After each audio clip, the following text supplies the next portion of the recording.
En el bullicio de una ciudad que nunca dorm, don las historias se entrelazan en cada esquina, un hombre llamado Daniel vivía una vida que muchos considerarían ordinaria. Se levantaba temprano, trabajaba largas horas en una oficina gris, y regresaba a casa cinchando el piso del día sobre sus hombros. Para él cada día era una repetición del anterior, una rutina monótona que parecía no tener fin. Sin embargo, Daniel posee una cualidad que lo hacía extraordinario, aunque él mismo no lo supiera, un corazón bondadoso. A pesar de su propio cansancio y sus preocupaciones, nunca dejaba pasar la oportunidad de ayudar a quien lo necesitara. Un día, mientras caminaba hacia la estación de metro después de un día particularmente agitador, sus ojos se posaron en una figura acaricada en un rincón oscuro. Era un anciano, temblando de frío, con la ropa rota y una mirada perdida en la distancia. La mayoría de la gente pasaba de largo, absorta en sus propios mundos, pero Daniel se detuvo.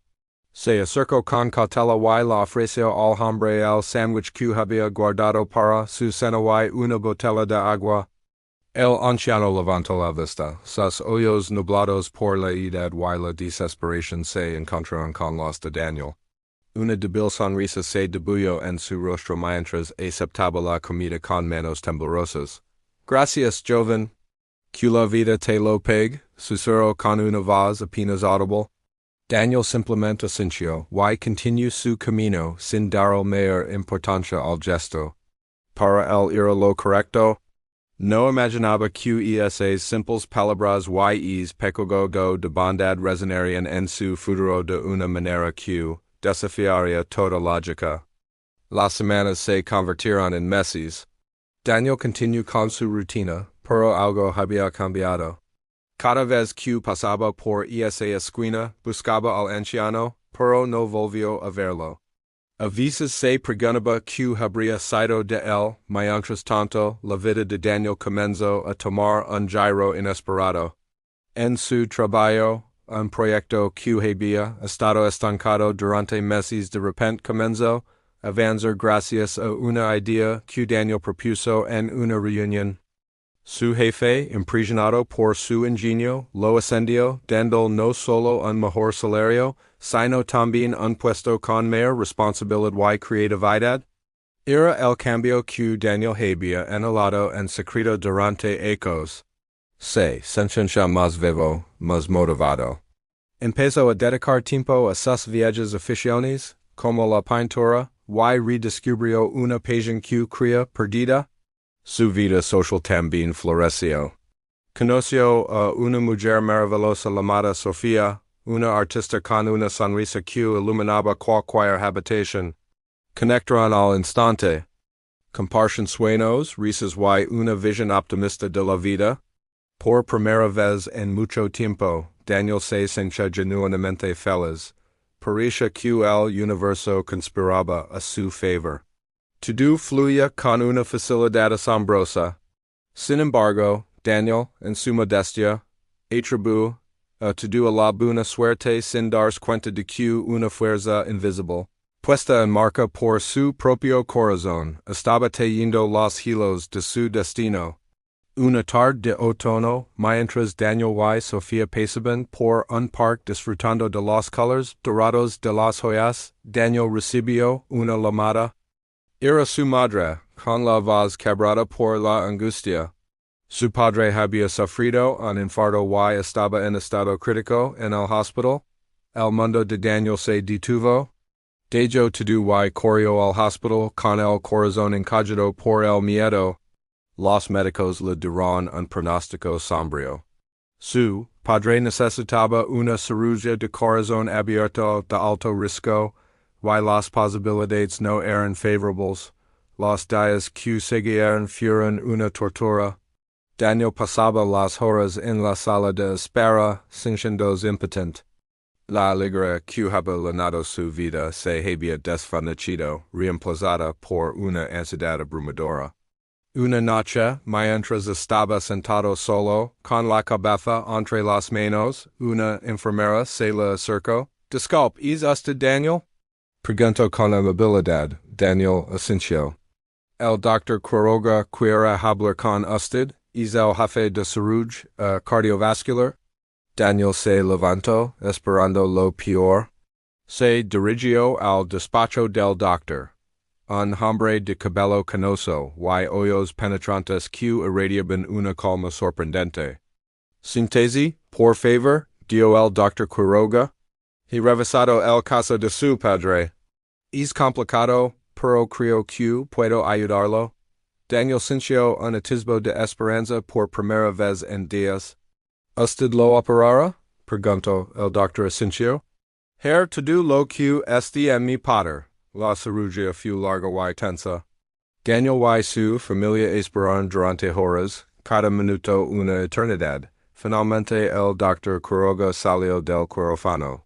Se quitó la mascarilla y una leve sonrisa se dibujó en su rostro.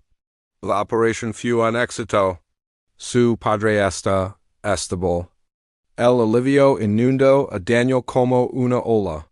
Se derrumbó en una silla, llorando de gratitud.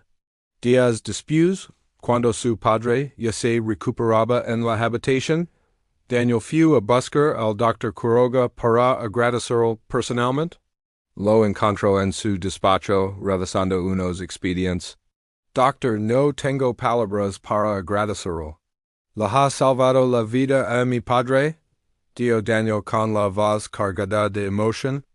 El doctor Quiroga levantó la vista y lo miró fijamente durante un largo momento.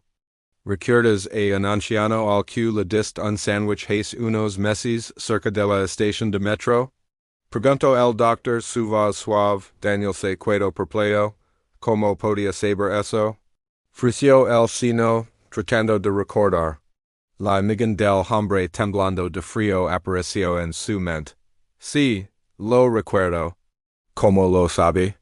El doctor Quiroga sonrió, una sonrisa genuina y cálida que transformó su rostro severo. Es anciano, Daniel. ¿Era mi padre? El mundo de Daniel dio un vuelco. Se quedó sin palabras, mirando al ciroño que había sostenido el corazón de su propio padre en sus manos. Mi padre había salido casi desorientado, continuó el doctor. Sufre de Alzheimer en una etapa temprana. Estuvimos buscándolo durante horas desesperados.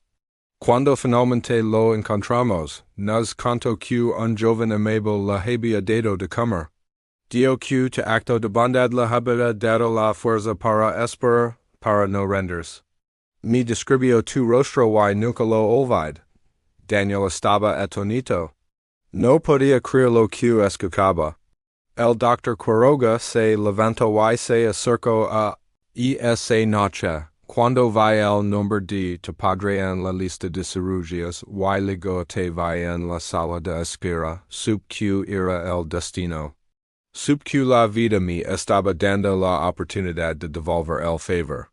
Salvar a tu padre no era solo mi deber como médico, Daniel, era mi forma de agradecer por haber salvado al mío. El impacto de esa revelación fue profundo. Daniel comprendió que su vida no había cambiado por casualidad o por suerte. Cada evento afortunado, desde su ascenso hasta conocer a Sofía, parecía ser una onda expansiva de ese único acto de compasión. Era como si al dar sin esperar nada a cambio hubiera activado una ley universal de reciprocidad. La bondad que había sembrado en la oscuridad de una noche fría había regresado a multiplicada en el momento de su mayor necesidad. Aquel sandwich y aquella botella de agua un gesto que le costó tan poco habían tejido una red invisible que conectaba su destino con el de una familia que no conocía, una red que finalmente había salvado la vida de su propio padre. Daniel salió del hospital sintiéndose un hombre nuevo. El mundo ya no parecía un lugar gris y monótono, sino un tapiz vibrante de conexiones invisibles, don cada acción, por pequeña que fuera, tenía el poder de cambiar el curso de la vida. La historia de Daniel nos recuerda una verdad fundamental, la bondad es único. Lo que damos al mundo de una forma u otra, siempre encuentra el camino de regreso a nosotros. A veces regresa de formas inesperadas y milagrosas, como un sereno que aparece en el momento justo. Otras veces regresa como una simple sonrisa de un extraño, una oportunidad inesperada o la calidez de una amistad. Nunca subestimemos el poder de un pequeño acto de bondad.